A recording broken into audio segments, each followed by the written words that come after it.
I was driving up, I had to get petrol in my car, so I'm running late. I think we're not that late.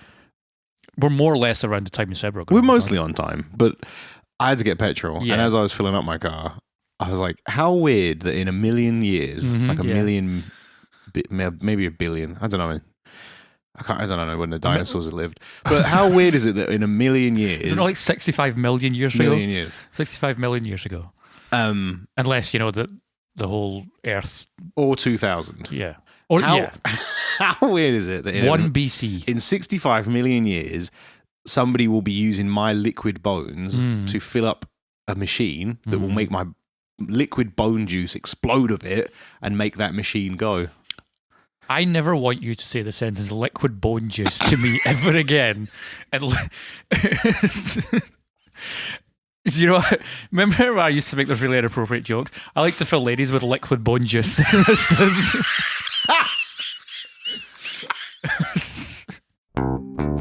It's meandering movies. It's meandering movies. It's meandering movies. So won't you lend an ear? Hello and welcome to the Meandering Movie Podcast, ladies and gentlemen. We are back for another semi-weekly, semi-monthly episode. How are you make so many sex jokes?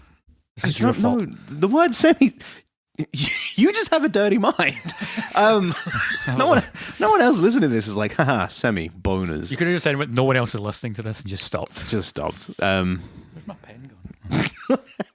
Welcome back to whenever this is getting released. We think...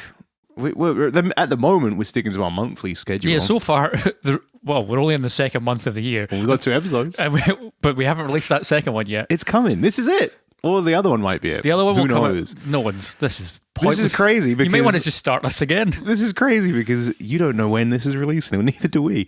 I'm not starting again. We're in now. Okay. Good luck to anyone listening trying to figure that shit out. We just waffled about. I am your host, Gary Goveland, and I'm joined today, as always. I am the nightmares at the end of your bed who tickle your little toes when you're trying to sleep. Gavin Stewart. How weird is it that across the world, 65 million years from now, your bone juice is just fucking that one's still just in my head. How weird is it that everyone across the world, we all agree that inside the blanket is safe and outside the blanket the monsters can it's that thing where if you've got the door closed and you're under your blanket, safe as houses, nothing can get you. But also what I find weird about this whole thing, the rule is that above the neck is safe. Doesn't matter. Above the neck can be out of the blanket. Everything else has to be under the blanket. But not because we're a movie podcast, but it's also because movies have maybe made people feel that. Because when you watch movies as a kid and you see like Poltergeist stuff and you're like under the covers or whatever. No, Poltergeist did it because people go under the covers when they're scared. But what came first, chicken or the egg?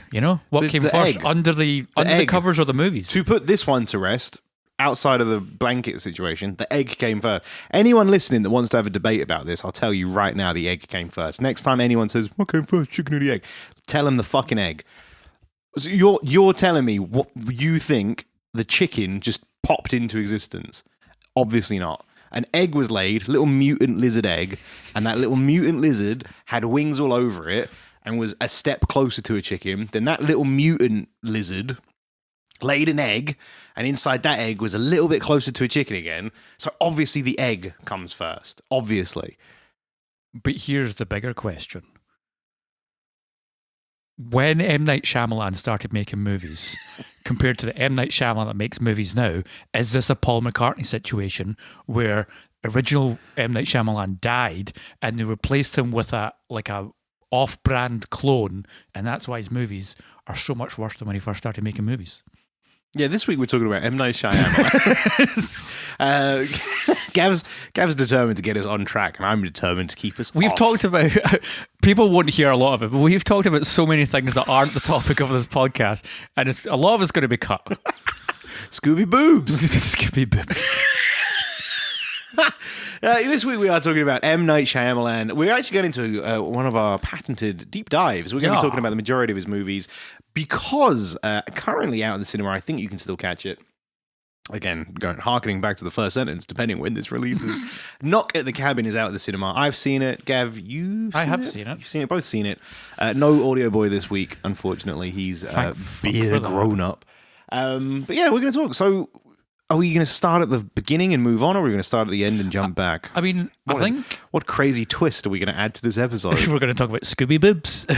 What set this topic off? I feel like this will be the one week we're going to get a tweet because someone will be like, you said Scooby Boobs a bunch at the beginning, didn't mention it all episode, and I have to know what a Scooby Boob is. It's like in the episode we released that last month, we're like, we'll talk about Morbius, and I never talked about Morbius. I promise you by the end of this episode we'll have talked about Morbius. But first, M. Night Shyamalan. But we will not talk about Scooby Boobs. We'll never talk about Scooby Yeah, Boobs. what do you do? Start at the end or start at the beginning? I mean, yeah, for me, this came from, we both saw Knock at the Cabin. We've seen quite a few M. Night Shyamalan movies. I've seen, from looking at the list and doing my research, I think I've seen most of them bar one. Everything past The Sixth Sense, Yes. I'd say. There's a couple before it. There's two movies before it that no one, who cares? What was the names of them? Great question. Fantastic question you've asked me there, Gary. I have so much information and so many notes in front of me. I don't have that information. Yeah, you keep going on your diatribe. And I'll go on my diatribe. Because I had this idea. So I decided the turnaround for us coming up with this idea to then record this idea, I had to do a lot of homework in a short amount of time. So in the past 2 to 3 days, I've watched 6 of his movies. So many. And let me tell you, that's not a fun experience by the end. Well, I mean, I guess it was. It was fun in some ways, but watching so many of his movies back to back with nothing else in between, you learn a lot about him as a filmmaker. You learn a lot about what other filmmakers are doing that's good. And you also see just how bad he got. But then he maybe got good again, and maybe it's all good, or maybe none of it's good. M. Night Shyamalan wrote the screenplay for Stuart Little. What? Yeah. I've spent so much time on his IMDb recently, and somehow I didn't know that. And then She's All That is coming up, but I can't figure out why M. Night Shyamalan's attached to that one. Also, his daughter is now directing. She has a film coming out later this year, I think, or the beginning of next year. So the 2 films before were Praying with Anger and Wide Awake.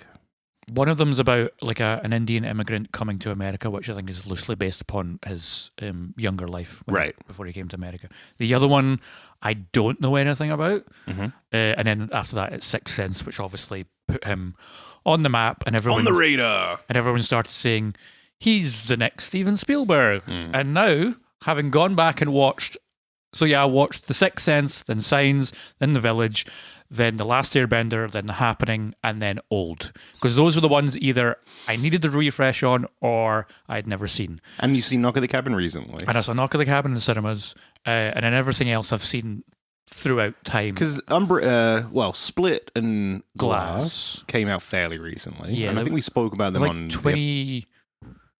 I'm sure we talked about them on an episode. I think we have an episode. I think we talked about Glass on an episode. Talked about Glass, yeah. But Split was like before our time, maybe. And then there's what's the other one? There's another one in there somewhere. You've got Split, Glass, and he did Old, and then he did Knock at the Cabin. You got The Visit before that. After Earth, Last Airbender, Devil, kind of. The thing that when I looked on his IMDb is the boy has consistently put out movies since 1999 with only like 2 to 3 years within each movie. So he's consistently worked for the last 2 decades. And that's respectable. More or less uninterrupted, minus, I think the largest gap was between Split and Glass. And that's probably because he had to try and get James McAvoy, Bruce Willis, and Samuel Jackson. Oh, yeah, you're right. He's almost put out a film every year. Every 2 years since 1999. Yeah. And then it was a 3-year gap from Split to Glass. But I guess if you're writing, producing, and directing your own stuff, and you have your own production company, and you have the backing of Kathleen Kennedy, who's like the big exec at Disney and Star Wars now, it's probably easy. You go nuts. But at the same time, should he have been allowed to do this so consistently and output these movies? Okay, let's start with Knock at the Cabin then, because that's his most recent, and that'll anyone that's watching films now will maybe have seen it. Yes. I liked it. We both liked it. But having now watched so many of his films and now thinking about Knock at the Cabin more, I think I like it less, but that might just be because of how hurt I am by this experience of watching so much of his filmography. But Knock at the Cabin's fine. Knock at the Cabin's good. I liked it a lot. I went to see Knock at the Cabin. I knew it was Shyamalan, but I had very low hopes with it. Which I think everyone does when it comes to I think that's kind of the way, right? So yeah, low hopes. Personally, I think the first two acts of Knock at the Cabin are phenomenally good. For anyone that hasn't seen it, very quick, and I'll try and be spoiler-free here. And I think we'll keep Knock at the Cabin spoiler-free. Everything past that, you're... Everything else that isn't Knock at the Cabin, you can... Come on, guys. Open season. It's been long enough. Yeah, so Knock at the Cabin is about a home invasion of a gay couple and their adopted daughter. The invaders tell them they have to make a choice, and if they don't, the end of the world is going to happen. The first two acts are, I thought, completely like edge of your seat, tense as fuck. I loved it. I was genuinely watching it and thinking, holy shit, like my heart's going. I think the way it's filmed, I think he's decided to do something different, which I really liked. True, it's very different for him what he's doing. Yeah, and it's and it's because he's trying to ramp up that tension. So every shot for the first two acts, I think, and mostly actually throughout the whole film, is always a disconcerting shot. So the characters are not lined up properly. They're not in the rule of thirds. They're off to the very left of the screen, or they're at the very right of the screen, looking left off screen, or the camera's at a Dutch angle, or like. And there's a lot of claustrophobic framing. Yeah. All the framing's characters. Fucked. Like it's great. I think it's really good. I think it wraps up that energy, and you're kind of left there feeling horrible watching it. And then the third act happens, and that's where for me it stumbled a bit. Not that I didn't enjoy it. I walked out kind of thinking that was still. It was fine.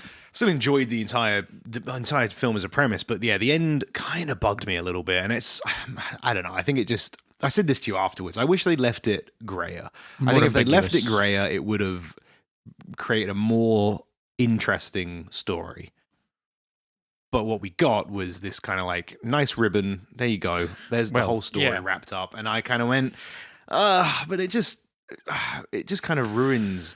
Now having such a unfortunately detailed knowledge of M. Night Shyamalan as a filmmaker, before I saw Knock at the Cabin and that ending, I was like, oh, this is. I too was annoyed that it was fairly wrapped up. There wasn't any ambiguity. It's a fairly happy-ish ending, despite some of the other things. But it's definitely given to you on a platter as a happy ending, and it's fairly positive. Yeah, even though it's like one of the characters absolutely shouldn't, like your protagonist changes kind of halfway through, and you start following a different character, and he's the one that it kind of ends on. And if I personally kind of felt like that's not a happy ending. It's not a happy ending. It didn't feel earned, but it's presented everything's happy now. Now, knowing what I know, that's all of his movies. Regardless of what's happened, he will find a way to wrap it up in a way that's semi-positive and good, kind of Spielbergian in a way of just like, nice little bow of everything's okay. Here's all the answers. Don't worry about anything. Don't think about anything. Because I felt like that in The Village. We'll get to this later on, but like I've rewatching The Village recently, and I was kind of like, the ending to The Village still just pisses me off so much. Like the Shyamalan twist happens. You're kind of like, whoa, and then it just doesn't care. Just done, and it just ends there, and you're left like, huh? It's the same with like Old as well, which does the most recent one that I just seen when it comes to this watch along slog that I put myself through, where it's like. You're Old wondering. Is bad shit. Old is not so Old bad. Is crazy. Old is an assault of the senses. This is like fucking slow down and shut up. That's what I kept saying during that film. But it's like it gets to the end. Again, we're going to do spoilers for everything except Knock at the Cabin. It gets to the end. You're like, so why are they doing this and how's it going to wrap up? Yeah. It's like, oh, they're doing it to further medicine. We've got a bunch of medicines, but we don't like them because our characters on the beach had a rough time. So we're going to get the nasty medicine making people and they're all going to get found out. And the happy ending happens. Yeah, you can left being like... The villains have found out. But are they villains? Yeah. It's kind of like... it's. I mean, they are villains. That's great. Like, that's crazy. But also, why are they doing it in secret? But the thing that was fucking me the most was like, right, me and you go on holiday. We go to a resort, and I have a calcium deficiency, and apparently that makes my bones turn into. You turn into the girl from Twizzlers. the remake of Suspiria. Just What like the crazy. So we go, and I've got that, right? So let's say we go, I've got a calcium deficiency, you're fucking demented. I've got You've dementia. You've got the dementia guy. And we have a child. And we get to the hotel, and the hotel owner who's in charge of the medical company is like, these guys would be really good test subjects. And also they have a kid. Now, my options would be to send just the parents, and maybe then the kid would be in the resort. That's not good. Maybe I'll make my resort adults only. No, that's also stupid. Here's the plan. I'll send everyone down there. Whatever. Don't give a fuck him. fuck. Who cares? Who gives a shit? Everyone can go to the beach. Everyone can get old as fuck. Time goes fast for everyone. Don't care. I'm like, just make it an adults only resort. Again, Insane. we'll talk about. We've also already fucked. We've completely fucked what we said we were going to do. Knock at the Cabin. Let's just wrap up. I'll wrap up. Yeah, with Knock at the Cabin. We'll head all the way to the Sixth Sense, and then we'll work our way up. It's so difficult though because all of these films are just like, this is going to be It's a a long. mess. It's going to be a longish episode. We are going to have to be strict. Knock at the Cabin. I liked it. I wish I had more ambiguity at the end. I like the way it was filmed. I like the way it was shot. I like the story. This is a minor spoiler, so if you do want to, skip this, fair enough. But only like a very minor spoiler. I like the fact it didn't have a twist, and that's because everything up.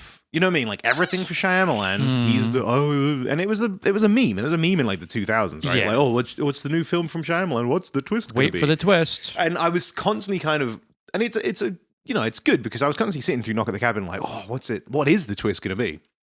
And then it kind of just isn't one. It's just.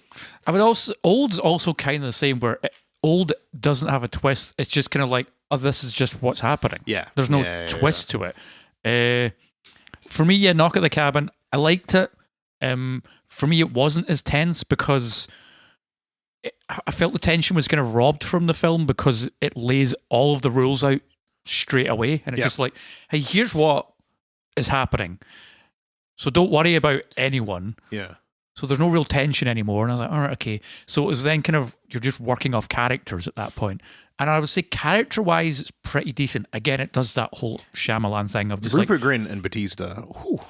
For me, this is Dave Bautista's some of his best work. And the thing I love about this film is Shyamalan cast him in a role that's not what you expect to see him in, which is Dave Bautista is a 6'3" fridge of a man, but he cast him as I'm just like a high school, A primary school teacher, and I'm a very soft-spoken, very polite, not an angry, not a violent person. I loved that. And I thought that was great. I loved that. The whole beginning of that as well. The whole, again, first 2 acts of the movie, he's kind of just like, we are so sorry. And the other characters are all freaking out. Nikki Amuka Bird as well was a fucking stellar performance. The other girl. All the performances are really good, performances which is a actually nice really change because you can't say that about all of his films. What's the other?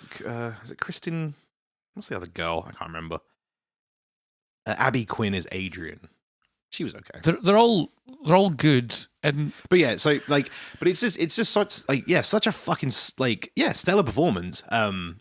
Dave Bautista steals the show because he's so off character, and I can imagine but he sells the character it's perfectly. so well. Like he's always engaging to watch because you look at he's an imposing force to look at. What the fuck is going on with his scalp? Why is it so wrinkly? I think he's done a lot of like Botox and stuff on his head, on his face though. So his head's wrinkly, but his face isn't. So it offsets each other. No way. Yeah, he's done a lot of Botox because he's like mid to late 50s now. Is he? Yeah. Holy shit. He's been on the go for a lot. He was in like WWE back in like 2001 and shit. Batista. He's been going for a long I time. didn't realize he was that old. But for me, it's like casting wise, he's great. Sort his head out though. Just get the fucking. Put a hat on him. That's what he wears. A lot of hats. Just put a hat on him. Yeah, exactly. It looks like he got hair plugs that didn't take. That's what it looks like. It looks like He somebody's probably did at some point, and then he just ripped them out, and then he was just like, fuck it, this will in a do." mad rage. He's but he's also an interesting person outside of films because he doesn't. This is going to sound bad, but he talks too much. And what I mean by that is he keeps digging himself into holes with things he says. We're just like Drax was great, but I'm pretty bored with the character now. Don't care about it. It's like when it comes to DC, he's just like, I want a proper character. I don't want like just another dumb muscle meathead. And I'm like, why are you going after the characters and that put you where you are? and then also kind of insulting the people who helped get you where you are by, like, they give you opportunities. You insult those characters. What the fuck are you talking about? I'm allowed to. It's part of my job, and I'm saying. Yeah, but I'm with him. Like, Drax became the fucking idiot. I know, but Drax, Guardians of the Galaxy 1 Drax, dumb, well, literal, but nuanced and interesting character. Guardians of the Galaxy 2, mentally incapable idiot. That's not a character arc. That's just dumbing down a character. I'm just saying, I'm with Batista. I know, but You're Batista. I'm just saying. Ring me, man. I'll be your friend. Stop throwing stones at everyone who gives you an opportunity. And I think Shyamalan has given him the best opportunity to show what he's now capable of as an actor. And for me, he was the best part of the movie. The worst part of the movie would be any time Shyamalan does anything Shyamalan-y, and that is the writing, the cameos, the weird news footage, the terrible CGI. I was going to ask, is the news footage all BBC because we live in the UK, and is it changed throughout the world? I was thinking that because it's weird. Like, every time they're like, look, we're going to show you this news report, it's like, hey, it's the BBC. We're putting on the BBC. Or is it because the BBC is just seen as like a pillar of good reporting?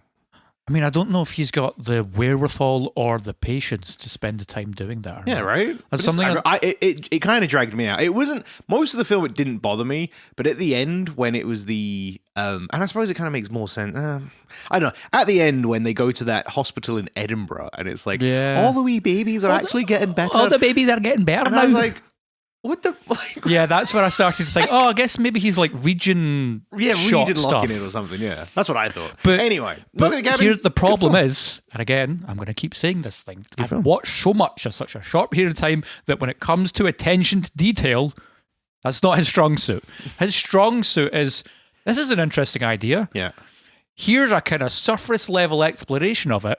I'll just batter through it. Yeah. I'll hit you a bunch of information. Most of it won't make sense. A lot of it will be badly written and badly acted. And then I'll just do a twist, which will make you forget about the bad stuff I've done for the last hour and 30 minutes. But that applies more to the majority of his other movies. Because only, I don't know. Even with... But Knock at the Cabin was good.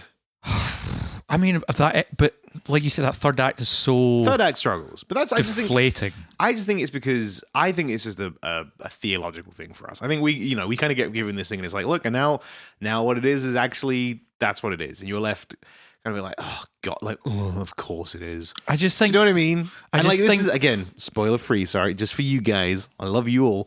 But I think just who we are as people, getting given that as the fact, like, that's the explanation makes me go, ugh. Like, it's just an eye-rolling explanation. Yeah. Also, your relationship with the audience is sometimes you fucking hate them, other times you love them and want to look after them. Depends. It depends. You got to keep them mean and keep them keen, you know? And like, dread to think what your marriage is like. Here's the thing: if you're abusive 100% of the time, people will leave you. So you have to give them a little bit of carrot. Is that why I'm so alone all the time? Hit them with a stick.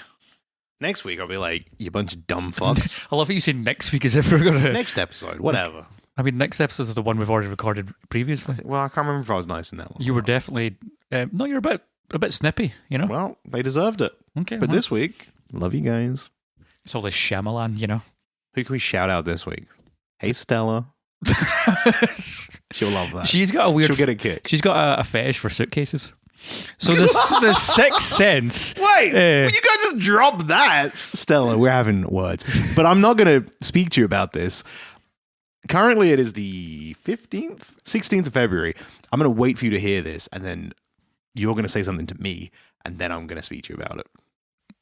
Anyway, Sixth Sense. So then I went back and watched. So now I've gone back and watched Sixth Sense. Knock at the Cabin, I would say, in terms of his recent filmography, it's definitely better. Yeah. It's better than Old. It's better than Glass. It's better than Split. I agree with that. But it's not better than The Visit, because when we get to The Visit, it's one of the best comedy movies ever made. But yeah, Sixth Sense, went back and watched it, and it's... Okay, Sixth Sense is an interesting one. Sixth Sense breaks my brain, because, and here's why.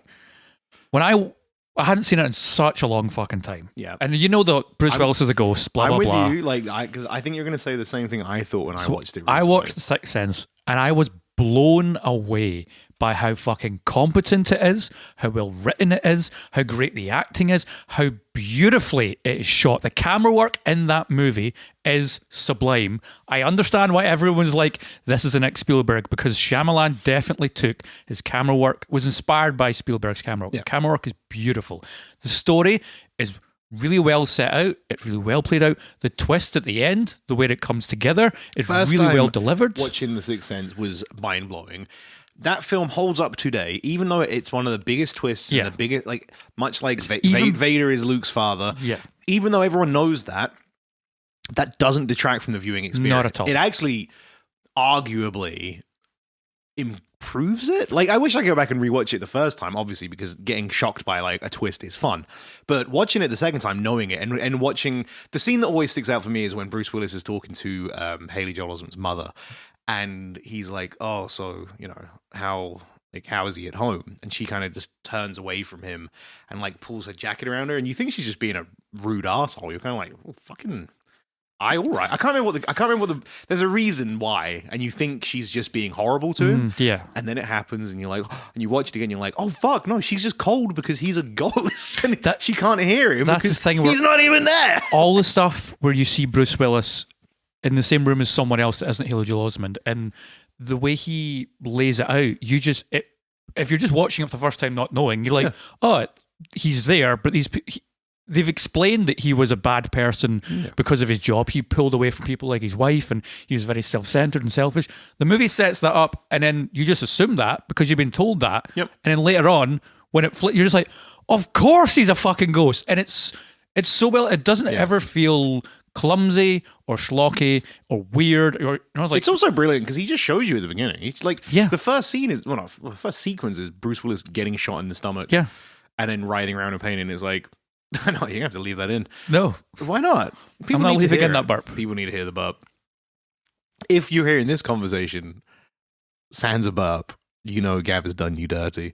Yeah, it's like the first thing. It's kind of like, I suppose maybe it's just movies, or it's because it was the first time it was done, I guess, or because it's Bruce Willis. Like, there's probably a whole host of reasons why you watch it, and your brain, the first time watching it would have been like, all right, cool. Oh, he survived. Cool. Rather than thinking, Yeah, exactly. he's dead. And You're not he's thinking like gone. Bruce Willis is going to die in the first couple of because Oh, the that's whole brilliant. movie's sold on Bruce Willis. Everything about it, like, when I finished watching it, I thought that is genuinely a great movie that deserves the kind of cultural recognition that it now continues to get.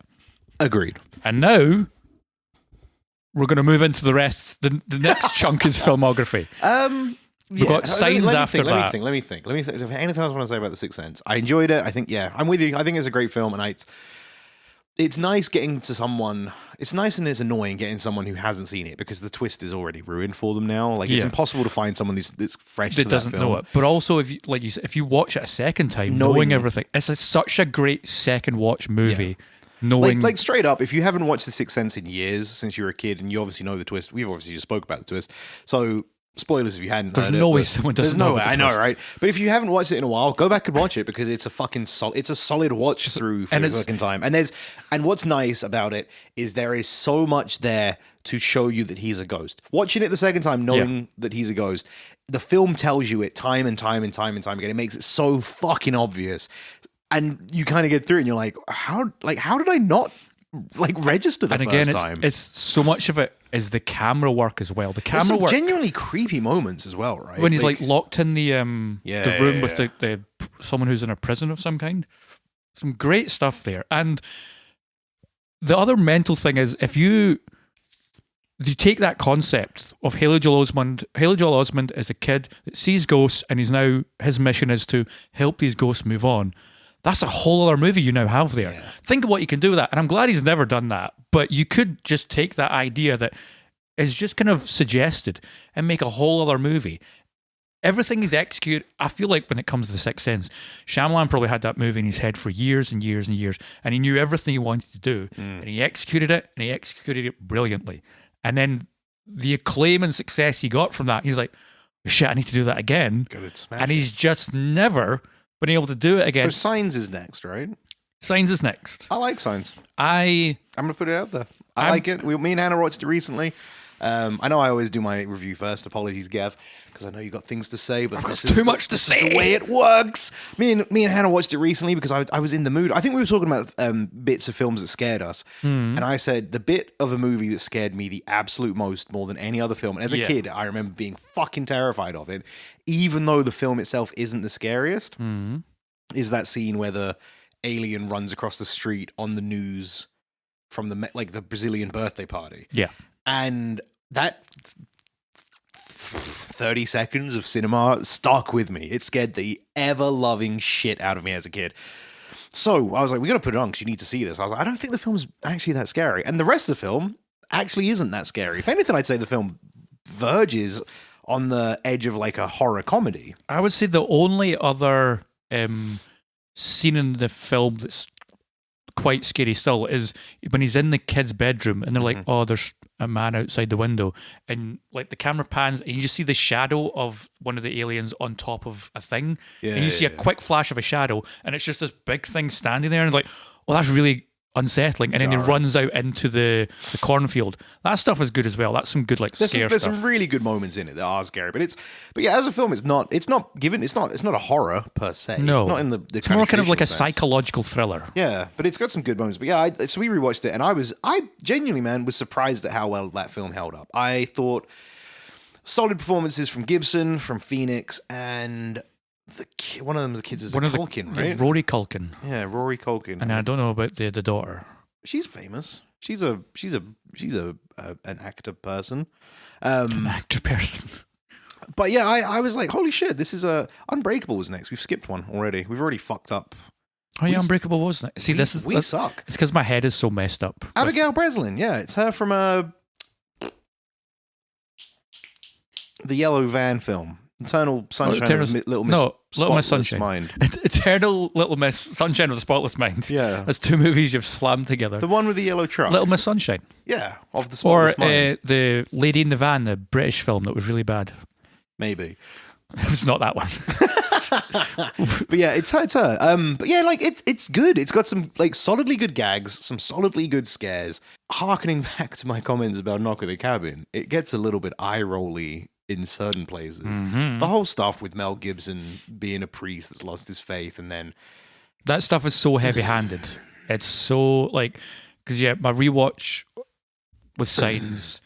The kid has asthma, and then that saves him from the alien poison. See, this is the thing about Signs. Is like I remember watching Signs when I was young, and I loved it. Yep. But it's just because I loved sci-fi that wasn't Star Wars, and not that I'm saying I didn't like. I of course loved Star Wars when I was a kid, but I liked sci-fi that was different. It wasn't spaceships shooting each other. It was, here's some weird alien people. They've just shown up, and we don't know what they want, and we're going to shoot it in a really weird kind of claustrophobic, scary way.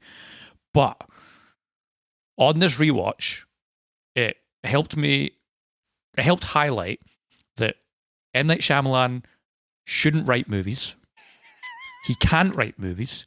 He doesn't know how human beings talk, and he doesn't know how. And that comment specifically gets more and more obvious the further down this list. Yes, and he doesn't know how children act. Yeah, because he writes children and he gets them to act like they're just adults. Because Rory Culkin in Signs might as well be Mel Gibson's twin brother, because there's just like, he's just like, hey dad, what we doing? A couple of smokes, go for the beers, what we doing? It's me, it's your son. I'm 9 years old, but I'm acting like I'm a 28-year-old dad. Yo, dad, I'm doing a shit.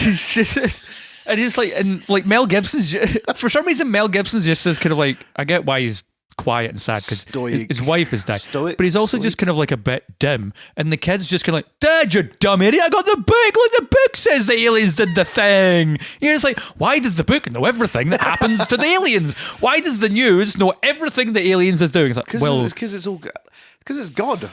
But it's so annoying because you're right, like like I think it holds up. I think it plays out well. It does hold up. You are right in there's these annoying niggles, but then it's all it's the way it culminates. Compounded by genuinely scary moments, like watching the news footage. And it's always these long segments where they're watching the TV for ages. And then, because they're watching it for ages, you're watching it for ages. And then eventually a bird comes into screen, smashes in something invisible, falls to the ground. And you're just left like, oh, that's horrible. And then they're freaking out. yeah, it's shot in such a way that it feels regular life. It feels like It you feels just like like slice. you can That's actually really. It feels like a slice of life. you Film. can imagine like sitting there looking at the TV, seeing this, or being on your phone and on Twitter and seeing like little things. Yeah. And it's also good because you get those horrifying little moments, but you Yes. also get these little splashes of comedy, like when the Rory Culkin's like, "It's in the book. We've got to put tinfoil hats on." That's like, Yeah. guys, don't put tinfoil hats on. Goes away for like 3 hours, comes back, and Rory Culkin, Abigail Breslin, and Joaquin Phoenix are all just sitting there on their couch with the tinfoil hats, like, And it's we thought it would be better safe than sorry. It's the way they all look up at him, kind of like, you're disappointed in us, aren't you? And Mel Gibson's like, what the fuck are you doing? It's a good bit. It's a funny gag. I do like the movie. Yeah. It used to be my favourite, but Sixth Sense has to be. I still like it. Signs is still absolutely worth a watch. Yes. But, and I'm going to get angry again, you've got such a great little sci-fi pocket of a movie. It's wonderful. But then we've got all this dumb Shyamalan, like the water glasses, the baseball bat, and the asthma. And it all just so happens to culminate at the perfect time with a swing away, and he hits the water, and his lungs were closed, so the poison. And I'm just like, this isn't how life works. It's Shyamalan. It's especially annoying because in that film, like in that film, Mel Gibson, like if you imagine that film, like I'm stumbling over what I want to say here. If every movie was released with an after credit scene, and the after credit scene had to be like a 6-month period away, right? If I was Mel Gibson after that film, I'd be like, I'm the chosen one. Yeah. God is real. 1, God is real, 100%. I've just had verifiable proof. 2, he saved not just me, but every member of my family. And he's we are the I am the chosen one, my children are the apostles. I'm starting a cult. That's what I'd think if I was Mel Gibson at the end of that film. Because he's as far as he's concerned, that's it. Got his fucking faith back. God gave my wife the words my son needed to hear. Her parting words, which we all thought were the nonsense dying words of a fucking woman. Swing away, river. It's actually, that's our new gospel. That's the cult. See, that's the chat. Because that's the problem. When you look at Sixth Sense, Swing away, river. Sixth Sense doesn't have that. It doesn't feel like that. It doesn't feel like all these little coincidental, like they come together. Whereas Signs does, and it just takes away from that ending. Yeah. Because the ending could have been so great when they're trapped in the cellar and they're trying to get in, and it's really tense, scary. They turn off the lights, and then they go upstairs and they're like, they're gone. We're fine. And they're like, let's bring the TV through. And you go like, and you relax. And then brings the TV through, and in the reflection of the screen, one of my favorite shots he's ever done. Great.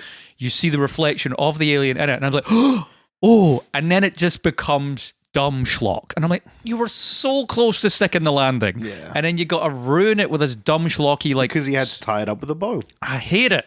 I hate the Had to give ending it a so happy ending. much. Yeah. I would have much preferred a much more kind of trapped in the Ambiguous. cellar thing. Like, Grey. What? also, what like, happened? because they talk about like, or maybe they're here to conquer us and all. It's like, no, they're just a bunch of scavengers looking for some meat so they can keep scavenging around the universe. I love that everyone idea. ripped into Shyamalan, and I disagree with. This is the one thing I'll stick up for him specifically on this film. Everyone was like, "Oh, why would they come to the planet that's got water if they're allergic to water?" Fuck off! Nobody gave old what's his face that did War of the Worlds a problem when they came to the Spielberg. planet, huh? Spielberg, when he did War of No, Worlds. not Spielberg didn't do War of the Worlds. He did the remake with Tom Yeah, Cruise. well, that's not his fucking story, Gav. That's not how remakes work, you cock. That's a great point. I don't know why I said that. You've got me there. George R. Wells. George Orwell? No, what fucking War of the Worlds guy. Anyway, nobody gave him shit when it was like, oh, they came, but actually the common cold killed them. Like, nobody cares that they didn't know about the common cold, but everyone's fucking annoyed they didn't know that. Maybe they didn't know water was acid to them. Maybe they never seen water. Maybe water only exists on the fucking planet. Assholes. I guess because there's people like us out there now who just have to like criticize everything all the time. Yeah, H.G. Wells. Yeah, anyway, we need to go back a film, Unbreakable. For me, it was just because I just went from Sixth Sense to Signs because Yeah. because Unbreakable I've seen a few times and I fucking love Unbreakable. Unbreakable's another good one. And this is it. This is perfectly in line. Shyamalan's early work held up. His first 3 films are fucking knocks out of the park. I know I just could have tore into Signs there. But Well, no, Signs, you tore into the ending of Signs. Signs is still so great. and the endings of films. The scene is in the where he pantry was like, struggles. don't go into the pantry. I think I trapped one in there. It's such an uncomfortable lie. You're like, what the fuck's in the pantry? And you see shadow work. It's great. But Unbreakable, beautiful film. Mm-hmm. And it's like, let's take Superman, but make him not know he's Superman. What's that like? And you're just like, It's kind of like Great idea. It's kind of like The Watchmen, right? It's like a pre-Watchmen movie of what if there's a superhero? All right, cool. What if he's just a guy yeah, just a regular guy. who knows he should be doing good, but is also terrified, like And he learns that he's a in superhuman. the most traumatic way possible. And then it just kind of plays out this is what I love. He takes these big concepts early on and he just grounds them down to reality.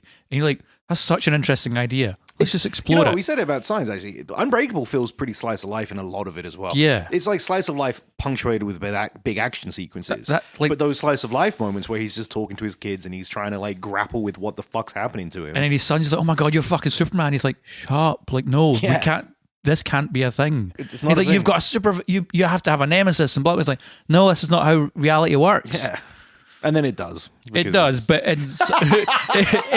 again, the endings are always he lays it out as like this is normal life, but then he just has to go like one step over the line. You're like, oh, you're so close every time. It's kind of weird. It's kind of a weird pattern as well of like, look, here's what I'm doing. I'm turning it on its head a little bit. Oh, right, nice one.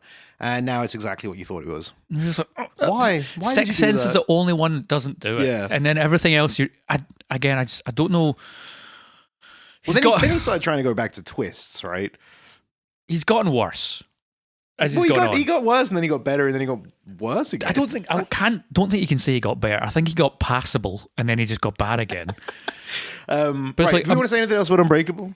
Other than it's just we like it. It's a good film. Unbreakable is such a beautiful looking movie. Solid performance from Bruce Willis. He worked with the same cinematographer for I think his first 2 or 3 films. He Right. should have maybe stuck with that cinematographer because they work well together. He also loves to work with James Newton Howard. He's scored almost every one of his films, and I think James Newton Howard understands Shyamalan because he does great scores for all of his films. I just need to drop that because James Newton Howard does good work. There you go, James Newton Howard. There's your Unbreakable shout-out, is bro. just it's a great. I'm so glad he left it alone and never went back to it. Oh wait, so after him, Signs and Unbreakable was The Village. So I rewatched The Village recently because that was one that I felt was I think I'd watched once before and it got caught up in the Shyamalan. He's done another twist. Whoa! I hadn't seen The Village. Hadn't at all. I hadn't seen The Village. No. What were your thoughts as a So- first time watcher? I knew the twist, which is it's just set in modern day, but it's a town. So yeah, and for if anyone hasn't, The Village, the whole movie is set up like it's a 1930s, Like I would say like 1940s. That's an early 1800s like little Early village. 18? That's like an 1800s kind of village. There's Yeah. They've no technology. It's 1800s. Like they're, and they just this nice little close knit town, but there's monsters in the woods, and nobody can go out there. And then somebody gets stabbed. They need antibacterial, and she's blind, even though she's the worst. We'll get into blind that stuff in person. a second. Yeah. So when it comes to my first watch of The Village, even though I knew the twist, I'm like, okay, let's see what the rest of the film is, Yep. minus your twist. The rest of the film is bad. that's the summary. This is where we start the decline for M. Night Shyamalan. Because wait, because just to finish for anyone that hasn't seen it, so she has to go out through Yes. the forest. She has to get past the monsters. She gets told the monsters are fake, and they're just created by the elders to keep people in the fucking town. elders. And then she gets out of the forest. And the reason I'm doing this one because I feel like the other three are big enough that everyone's seen Yeah. them. The Village you may have not slept. And then she gets out of the forest, and actually, it's one of the people from the village is a billionaire. It's set in modern day, and everyone of the elders had been like wronged by people. Had gone through a traumatic Traumatic loss. thing. And they all decided, oh, why don't we just make an 1800s village? Go back in to the good woods? old days when things were simpler. So, whatever. That's the whole plot of the film. But you take out the twist and you have some truly horrendous dialogue, Some real bad dialogue. some really really distasteful acting choices. Adrian Brody playing a mentally challenged person. I'm gonna quote a movie here. So It's going to be the same movie I was going to quote. It's Tropic Thunder says you never go full retard, and Adrian Brody definitely flew too close to the sun. He flew through the sun and out the other side. Oh, it's bad. This is a point because one of the notes that I made, and this is the thing that Shyamalan does in almost all of his movies at this point, whereas he uses mental disabilities as a crux or a characteristic that fully defines the person, and they are nothing but that mental disability. With The Sixth Sense, it's the trauma. With Signs, again, it's trauma. With The Village, it's both a blind person who is blind when the movie needs them to be blind, and other times can just see. Yeah, which is so handy. I wish I had that. Because the whole time I was watching the film again, I was like, yeah, I remember why they sent her out, because she can't see, so she won't be able to let the secret spill. But I kind of forgot how far she has to go. So far, blind. Like, they just send a blind person into, like, it's kind of hard to put it out, but just into a forest. The directions he gives her is go straight until there's a river, follow the river until there's a road, done. Then you're there. She's walking for like 2 or 3 days. Yeah. It's like, I just couldn't believe, if I'm not blind, and I just can't ever imagine being blind and going off of my ears and a walking stick and trying to make it through a whole through a dense forest, crazy, chased by a fake monster that you know isn't real, but you still think it's real, and it turns out the monster was the disabled person, who's in love with you. And stab the guy. Oh, it's like nuts. The minute, and I don't know what Adrian Brody was given in terms of notes by Shyamalan, but both Shyamalan and Adrian Brody should feel ashamed of themselves for making that any part of the movie ever. You know what the other part of it is? Why the fuck did he have to be mentally... To say, like, there's no reason. There isn't a reason. But that's it. That's his characteristic, which is he is mentally disabled. Mentally challenged, I think, is what we should be saying. I don't actually think... I think, is it developmentally challenged? What's the right term? I was trying to ask Audio Boy this yesterday, and he didn't give me a clear answer. So I'm just saying people with a mental... He has a disability of some kind. Disability. I think he has a disability of some kind. And don't worry, we're safe because of what Shyamalan did with Adrian Brody. Because we're trying to not be dicks. We're trying to... But it's so bad. It's so uncomfortable. And you are actually right. Yeah, no, I'm right. I've just said it. There's no need for him to have that. There's absolutely no need for him to be... mentally challenged whatsoever. Not at all. He could have just been a jealous, stilted lover who is completely corpus mentis, and the entire plot of the film would still work. Because I almost feel like he chose for Adrian Brody's character to be like that to make it not as bad when he does what he does. Yeah. But then why not instead... sympathetic, I guess. Yeah, but then why? Because then later on you just turn him into just a villain. Yeah. He goes from... I don't really know what I did because I don't understand what I did because I can't understand what I did, to then just, well, now I'm just a bad guy who's stolen things and I'm going to go kill her in the woods. And you're like, what? Like, but he also knows what he did, because when they find him, he's got all the blood in his hand. He's like, oh, the bad color. But then he starts crying. So he clearly knows enough. It just doesn't make sense. It doesn't make sense. And it doesn't need to be in the film, and it's just so uncomfortable. And again, Shyamalan... all of his films, you will find a person, you'll find a character that's defined by that one. Where their entire characteristic is they have some sort of disability in some way, and we're going to use that usually in a way that's so poorly explored. Just heavy-handed, just completely, and it's like smashing a nail with a mallet. It's so fucking. And you're just, and I don't.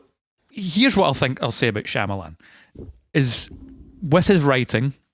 And with how he perceives people to interact with one another, and how he perceives information should be delivered to people, I think it's not unfair to say that he might be on the spectrum of some kind. Himself.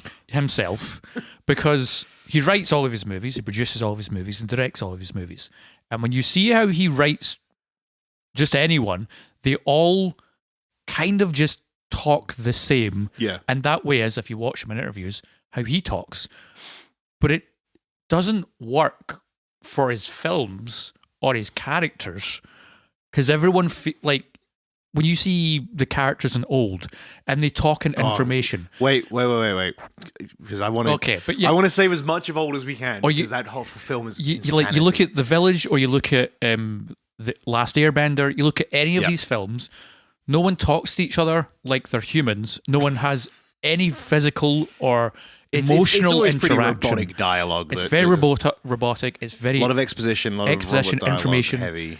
And when you look at a movie like The Village, you don't need it. Like, this isn't a film that requires everyone talk through information, just deliver it. This should be a movie of like, here's this close-knit community. Let's learn about them and get to know. It's like, nope, we're having informational talks again. There's also a shit ton of them. Many. The amount of characters that he introduces in that film that I was constantly like, oh, okay. And I get why. It's so that he can do the whole like trauma.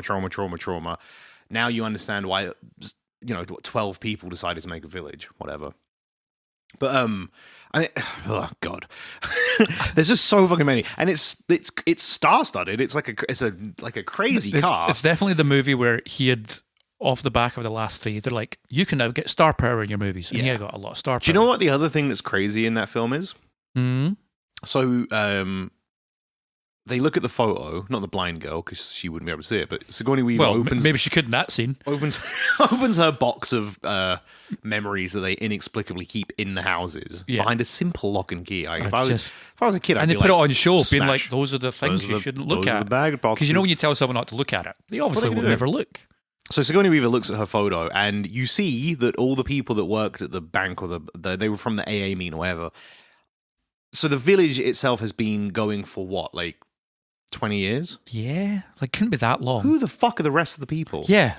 And who the fuck are they keeping in the city with the monsters? Because, so like Jesse Eisenberg must have been the baby that Sigourney Weaver's holding in that picture.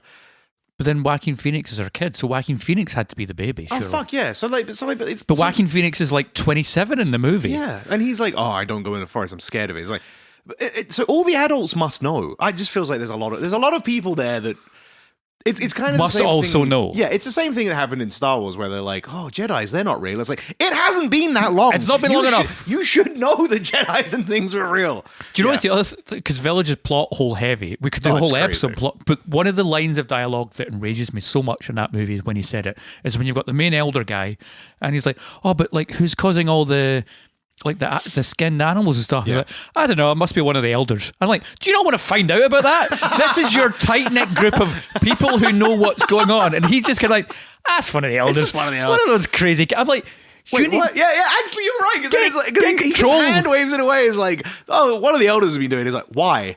I don't know.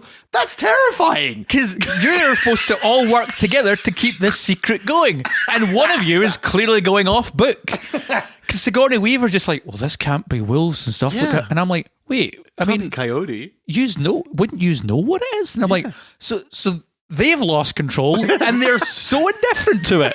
And then they send a blind woman through the forest. And then the worst of all, the blind woman gets out. She's just like, obviously she can't see what's going on because in that scene the movie doesn't want her to see things. But she doesn't question anything because she just wants to get back to the man that she loves. And I'm like, fuck off. They've known each other for like 2 minutes. They've not had a single meaningful interaction. There's no chemistry. And she's just like, all I care about is saving his life. I'm like, ask any question about what's beyond the wall. And it's like, no, and she's showing like, I got your medicine. And the movie's done now. And you're like, what? It's the most unsatisfying ending of it's he terrible. Just gave up.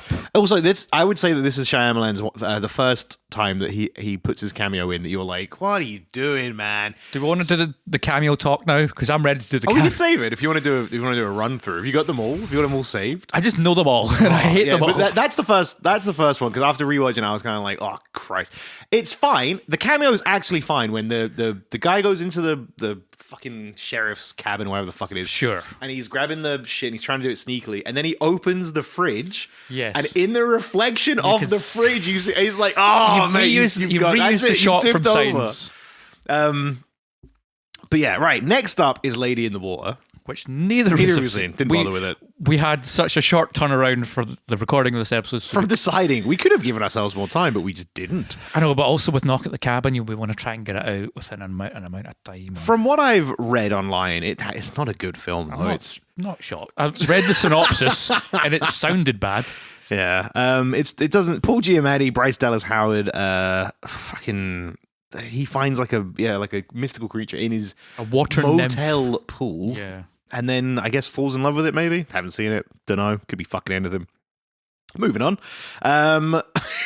If you've seen Lady in the Water and you want us to talk about it, send us a message or a tweet, and I'll say if enough people get in touch with us saying do a Lady in the Water episode, I'll promise you that episode. With the amount we're talking about, Then oh no, we get onto no. Probably the first time I think that everyone went, Maybe he's actually not a good filmmaker. This is actual shit. This is hot, steaming trash. Wait a minute. The Happening with Mark Wahlberg, Zooey Deschanel, and the MVP Hot Dog Man. Who I wanted the whole movie to be about. It's insane. The thing I just said there about his dialogue and it not feeling like how a regular everyday person would talk. This is it at its worst. Yeah. The dialogue is so bizarre. It's so stilted. This movie, when I was because me and Audio Boy watched The Last Airbender and The Happening back to back. What a fucking night it was. Jeez, I had a mental breakdown by the end. But this movie feels like Tommy Wiseau wrote it and directed it. It's a special level of bad. Like I look at this film being like, how could you go from The Sixth Sense and land here? And land here. This is where you start and you go to The Sixth Sense. You don't start The Sixth Sense and fall down to here with Marky Mark going, has to talk like this the whole movie. What's going on? I think the wind's going on. What's up? No. And then Zooey Deschanel is just like, talking to Joey. And I'm just here every so often. And you're like, it's this isn't one that I rewatched because I actually just didn't want to put myself through it again. But yeah, Mark Wahlberg and Zooey Deschanel are running from an invisible force. John Leguizamo, who gives the weirdest weirdest performance. Like, don't take her hand unless you mean it. And you're like, Jesus, all right, John, fucking hell. So I'm going to let you lead this one a bit more. But yeah, like for anyone that doesn't know it, the planet Earth itself has decided that the humans are a virus and is fighting back. So, but only on the east coast of America. Oh, is it only on the East Coast? And then the ending of the movie is like, oh, it's over. Like it was just a quick cleanse because it's the movie about global warming, obviously. And it's just like, oh, we're fine. And then the bit at the end is they're in France and it starts happening in France. So it's like it's going to start happening in different pockets around the world. Right. But basically, Earth itself is trying to kill off humans to cleanse us, and the trees are fighting back. But it's an invisible force that makes you kill yourself, right? Basically. It's like a pheromone. Tree pheromone makes you kill yourself. It's like the plants and the stuff create something that's then spread by the wind, and once it hits humans, it makes them become suicidal and kill themselves. So if you haven't seen this movie, I need you to get in your head, because the whole film is filmed like a horror film. I mean, yeah, this film was I remember the trailer vividly. It was sold on the big hitter scenes of like the bodies falling off the buildings and the lawnmower rolling over the guy in the car, and you're like, this is going to be like a really fucking tense thriller. Like it's going to be fast paced and like it's going to have these like really terrifying moments, and it's going to with like little bits of tense like hiding in a house. But kind of like Signs, a previous movie Shyamalan had done. Yeah. And instead, you have Marky Mark. It's a bunch of people and Zooey Deschanel with no emotions running away from an invisible force that you don't see, constantly running from nothing, literal nothing, because it's the there wind. Is nothing because it's the wind, running from nothing to a like scary horror movie. And then every so often you see like a really violent death. People just like shoot themselves. What like? It's so back bad. To the kind of like. The annoying thing is, throughout all of these movies, good or bad or fucking The Happening, which is a different level of shite, the camera work. His camera work is so fucking good. There's a scene where there's a cop and he's talking to a guy and then he shoots himself. But because he wants to keep a 12A kind of rating, he doesn't show it and it's bloodless. So there's a low shot of the ground. You see the gun hit the ground. Then you see some feet walk over. The gun gets picked up. Bang! Gun drops down again somewhere else and the camera follows it. It's a really interesting shot and it's a good way of hiding people shooting themselves within your rating. But because the movie is so dumb, you're just like, what the fuck am I looking at? Like, if this movie had set it up in like a really good way, had taken this concept, because he's great with a concept, and that's it.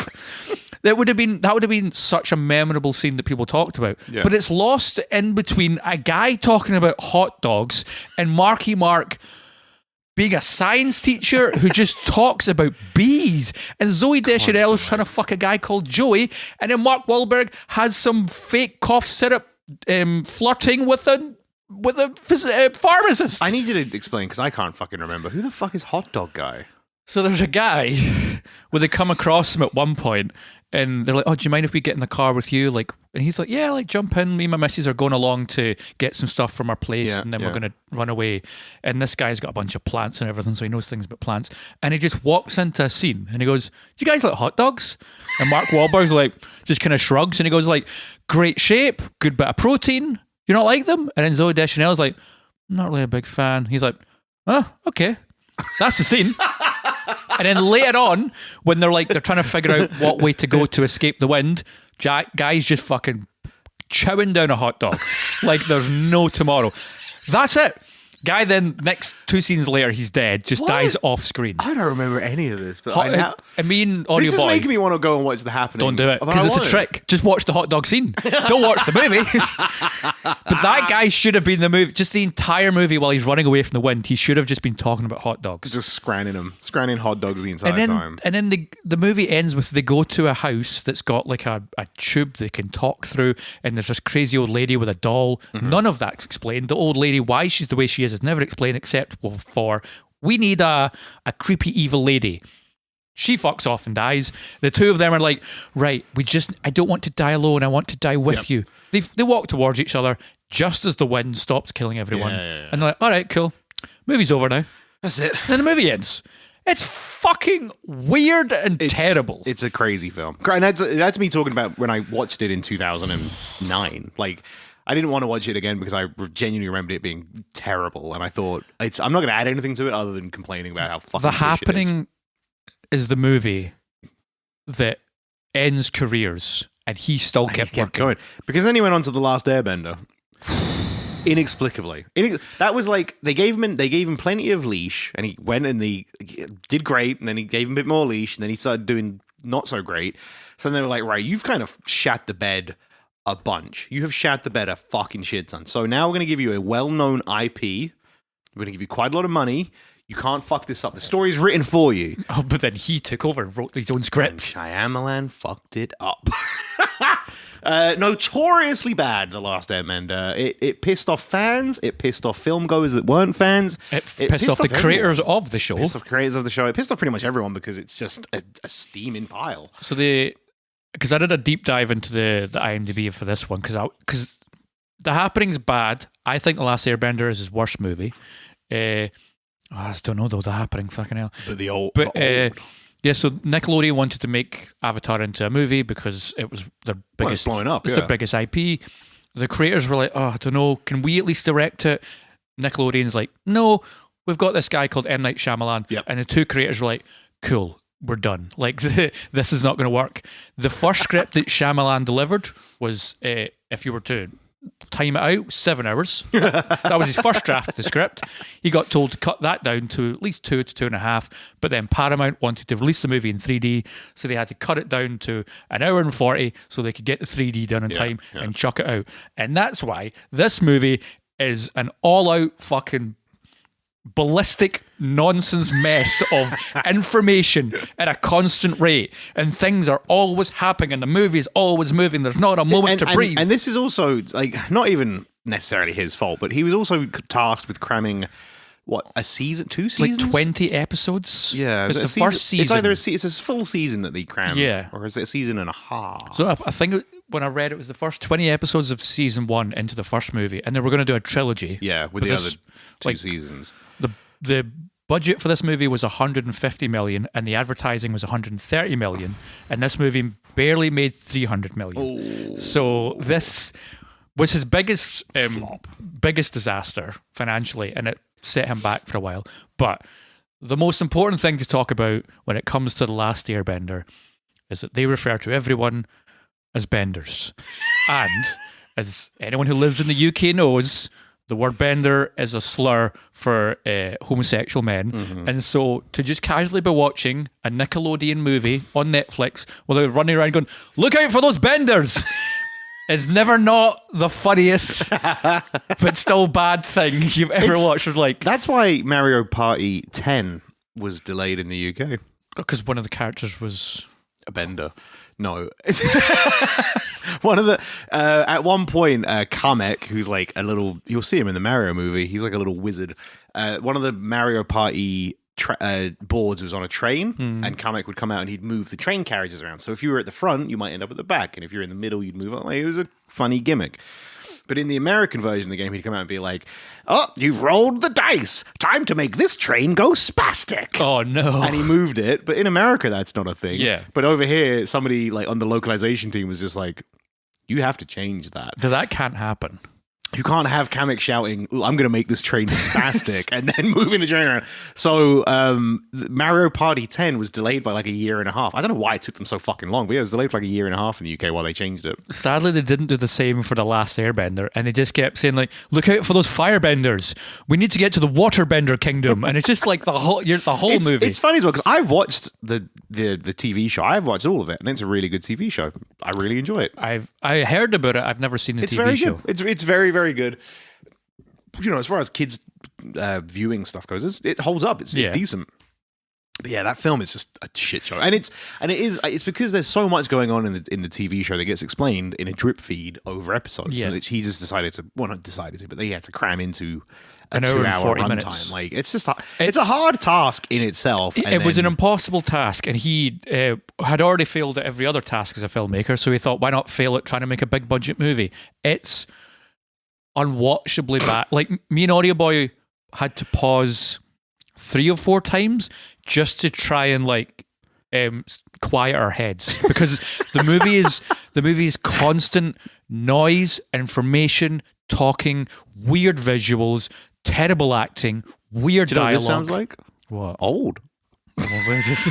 Which we'll get to. It's like there's a moment where the main character, the Avatar kid, he's just kind of like, he's being captured, then he's released, found by his friends, goes to the temple, finds out his friends are dead, screams, and the next minute they're going off to another air temple. And that's not lying, maybe 6 minutes. But all that happens in 6 minutes, and it's just like, da-da-da-da-da-da. And the whole time they're just calling people benders. And you're just like, what the fuck is going on? I feel like you got hung up on one aspect of this film that is... You can't not, when they're just like, we need to go to the Fire Nation benders. And I'm just like, stop saying benders. It's the line of, look out for those benders. That just, it will break you when you watch it. All right. Next up, we got After Earth, which... Who cares? It's like, it felt like after the Airbender, they were like, okay, you shat the bed there. You're still somehow in the graces of someone.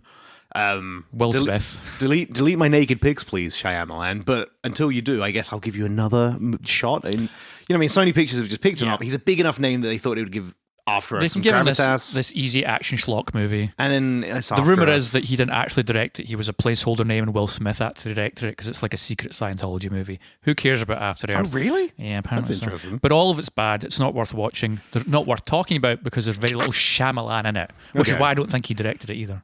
Yeah, because it's not. Yeah, I'm with you. Then The Visit. The Visit is just the greatest comedy movie. What year did that come out? 2015. In 2015, that was the greatest comedy movie that came out because. So this is the one that I didn't manage to get around to. I wanted to watch it, but I didn't. So you're on this one. I just haven't seen it. I know it's weird how I know the twists to every one of his films without ever seeing it, but I know the twist. which is the kids get dropped off by their parents at their grandparents' house. They're like, Granny and Granddad are acting weird because the kids have never met them, and then it turns out the grandparents are Two escaped mental patients from a local asylum.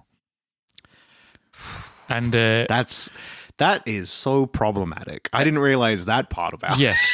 And also it's like, you think that would set up for a scary movie, but it sets up for one of the greatest slapstick comedies in modern time, because it's like, I remember it was on the TV one day and Audio Boy saw it and he was just pissing himself with laughter, and he's like, what is this? I went, oh, it's M. Night Shyamalan's The Visit. And he went, is it supposed to be scary? And I went, yes, Philip, yes it is.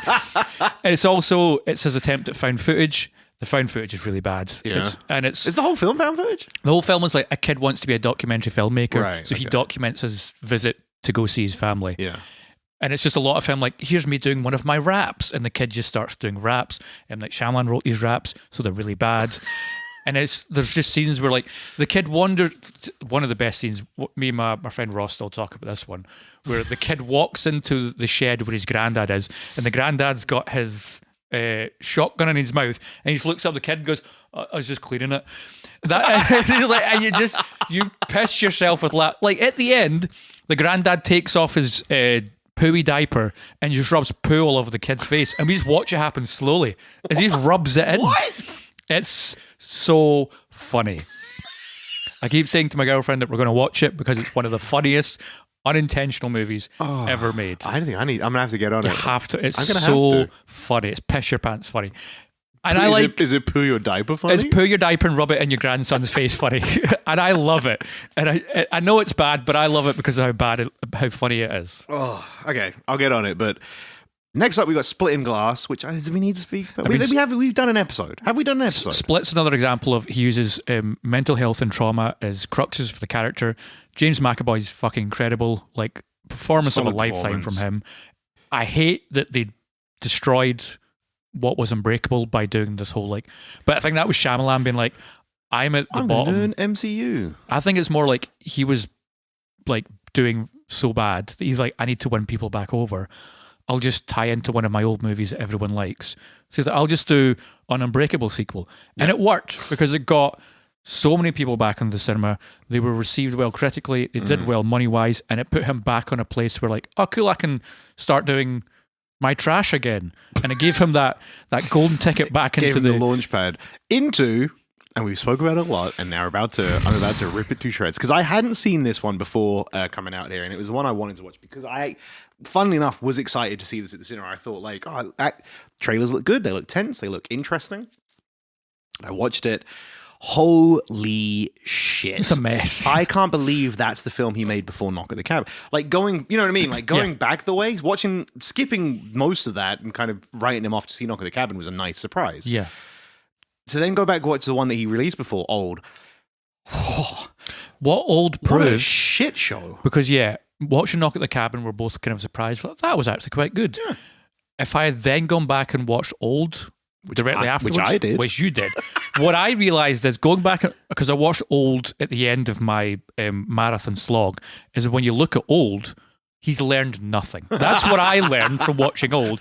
Because mine is Splitting Glass, which you can say what you want, and Old proves that he's learned nothing and he's still stuck in his way. And then Knock at the Cabin is like a weird, like, maybe he's learned something. Like almost experimental offshoot. Maybe he just got lucky. Yeah. But it's Old is filled with crazy performances, insane dialogue, heaps of exposition that doesn't ever actually explain anything. It never feels authentic or like genuine in the way it's delivered. Nothing feels authentic or genuine.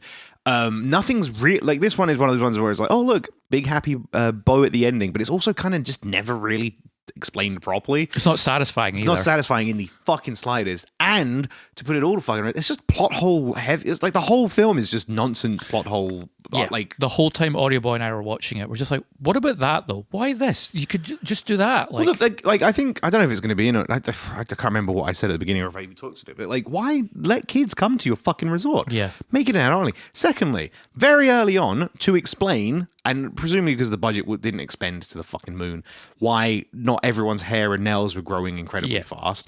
They're like, oh, dead cells must not be affected by this beach. This living cells accelerate here on this beach. Dead cells aren't affected. Of course, that works. Now everyone's hair stays the same. Done. Easy. Sorted. Oh my God, this dead woman. She's decomposed in an hour? What? You just said dead cells don't get affected. What? He makes an answer for one question and then completely bulldozes through that answer for other things because he needs that. The amount of times the audio boy would be like, wait, why is that happening now? And I'm like, because the movie needs it to now happen. There's no justification or reason other than, I just need it to happen. It's also such a fucking huge leap in logic because you find out that their trial 73 or 71 or whatever the fuck it is. So you can kind of assume that this is the 71st attempt at this, or the 71st time they've done it. And the scientists are giving themselves a little clap on the back. They're giving it the whole like, oh, but we've saved millions of people. And I know what we're doing is kind of shitty, but we have saved millions of lives with the medicine that we're creating because we can test. And the whole crux of this movie is they can test they can do a lifetime test in a day. Yeah. Right? Cool. I get it. They go through the whole like clap on the back thing, and the film kind of starts like it gets so close to exploring some interesting themes, like the kids saying like, "Oh, it's weird. It feels like this morning I was thinking in 2 colors, and now I'm thinking in 5 colors." Like I think that's one of the lines the kid says. It's a weird line, and some of the lines you get away with it because the family's like French descent, French English, maybe like Canadian, Montreal, whatever. Yeah. So you kind of get away with the ropey dialogue, at least with those 4 characters, because they're at least presented as kind of like non-native English speakers. But then it's just everything is just fucking stupid outside that. Like everything, it's constant. Like every new scene is something dumb and stupid that you're just like you're spending so much mental time trying to catch up with the stupidity that you then miss the next thing. Yeah. And it's always throwing things at you. That movie is a constant assault of just like information and noise and visual thing, constant noise, And you're just like, I need to stop. I need to pause this and just try and like. And then he's like, dogs died. You're like, stop! Like it's just like It's just like it's the fact that those 2 kids are 6 and 7. And then have mentally sex, because they're aging. She gets pregnant, she has the baby, and then the baby dies instantly because it's like, oh, the kid just rolled over and then closed its eyes. It's like time's moving too fast. It needs constant attention. And then the girl's like, well, I'm going to climb my way out of here, and then just like I don't understand why he killed everyone off like clockwork. And like, it happens too fast to ever keep up or care. Well, yeah, I like through to the end did not give a single fuck about any one of those characters.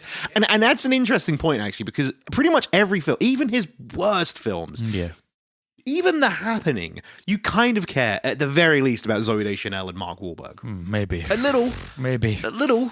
And at least there's characters you kind of care about and everything else. But care about Hot Dog Man. This one, you get all the way to the end of it and you're left with like, I don't give a shit about any of these people. A main reason why is because every character introduces themselves with a dossier of information. Hi, my name's Gerard. I'm a nurse and I've worked 6 years and I was born. But you're just like, what? This is not how anyone ever. And I do not understand why he decided he needed to add a fucking classic monster in the final act of the final act with the guy with dementia. No, with the woman. Oh, yeah. She's like, I need my makeup, my bones, my back. And then she freaks out and she's flipping around. I mean, it's a terrible way to go. But why hilarious did he decide, to look at. Why did he decide, like, you know what I need? I need an actual, like, monster. Yeah, the movie didn't need a monster or a villain or anything like that because the villain is time. That's the point of the movie. The whole theme of the movie is time is relentless. Well, yeah, absolutely. But it packages it like, you know what the villain is? What? Dementia. Yeah. Dementia's the villain. Is your granddad going senile? Is your racist granddad going senile? He's gonna. That's bad. The scene where he attacks the mum and the dad with the knife. But then it cuts away to Calcium Lady just going, wah!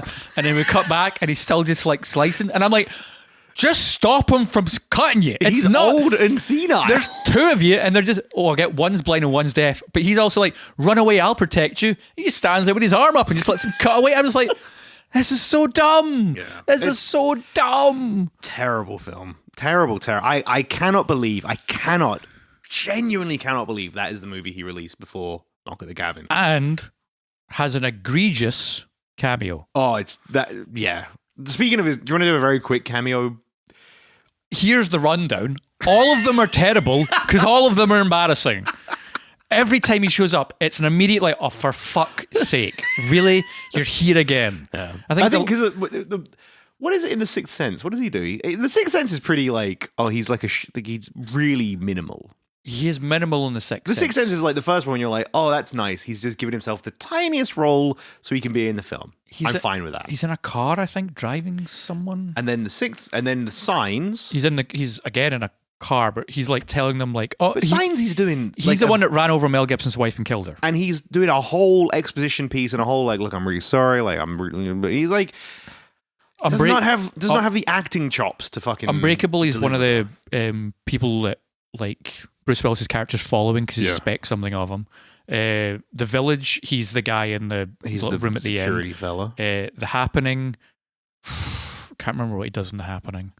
Does something that he wasn't in The Last Airbender. Don't think he's in The Visit. He might be. I don't think he was in Split or Glass. Oh no, he definitely is. He plays the same security guy. He does, yeah, he does. Installing the security system. Yep. God, those are fucking embarrassing ones.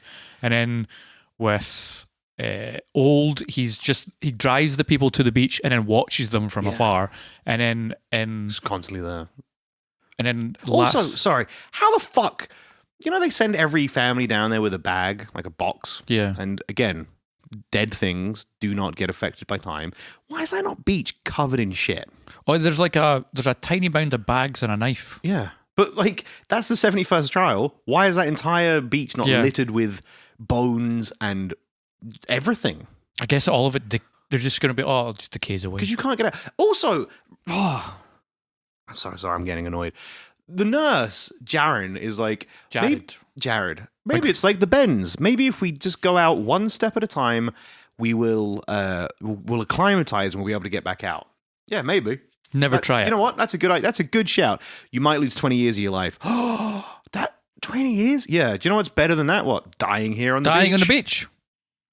The kids fucking lose their lives anyway. They could have just fucking started. All the stuff with the kids just made me uncomfortable. Everything with the kids is bizarre. All the kids stuff. And then you've got, it's just all of it. Just all of it. I just get the kids out of there. We didn't need kids there. It's just better for everyone. You definitely didn't need kids to have sex. We didn't need the two 6-year-olds in the bodies of 15-year-olds to then have sex. Yeah. And then her walking out with a big distended belly, you're just like, no. You wrote this and you shouldn't have. You sick old man. It's weird. Very weird. The ending question, because we need to wrap up at this point, that I want to ask before we're done, because this is the last thing on my notes after this long slog of experience. The cameos are bad, by the way. We just stopped in the cameos. It's embarrassing. You're embarrassing yourself. You're pathetic with the fucking cameos. It's not a lovely... he doesn't... It's just terrible. It's dumb. Stop it. Here's the ending question to our long talk about this man's storied career. Is he a good director? Genius or idiot? Lucky idiot? I think I'm gonna say lucky idiot. I think he must watch movies, think I'm going to make a film. This is the story I'm going to go with, and then either emulates. And I think he tries to emulate a different style of film every time he makes a film, and sometimes it works, and the majority of the time it doesn't. Knock at the Cabin worked because it was like wildly different. Sixth Sense worked.